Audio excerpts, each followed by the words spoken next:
तर अमरावती स्थानिक स्वराज्य संस्थेच्या विधान परिषद निवडणुकीत महायुतीमध्ये बंडखोरी झाली आहे।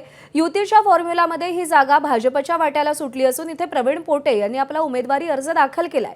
मात्र शिवसेना शिंदे गटाचे माजी विधान परिषद आमदार विप्लव बाजोरिया यांनी अपक्ष म्हणून आपला उमेदवारी अर्ज दाखल केलाय। विप्लव बाजोरिया परभणी हिंगोली स्थानिक स्वराज्य संस्थेच्या विधान परिषद मतदारसंघातून आमदार होते आणि त्यांनी याच मतदारसंघातून पुन्हा उमेदवारी मागितली होती। मात्र शिवसेना शिंदे गटाकडून त्यांना उमेदवारी नाकारण्यात आल्यानं त्यांनी अमरावती स्थानिक स्वराज्य संस्थेच्या विधान परिषद मतदारसंघातून आपला उमेदवारी अर्ज दाखल केलाय। विप्लव बाजोरिया यांचे वडील गोपीकिशन बाजोरिया देखील माजी आमदार आहेत। निवडणुकीत चमत्कार घडवण्याची क्षमता असल्यामुळे विप्लव बाजोरियांची ही बंडखोरी भाजपसाठी मोठी डोकेदुखी ठरू शकते। एबीपी माझा, उघडा डोळे बघा नीट।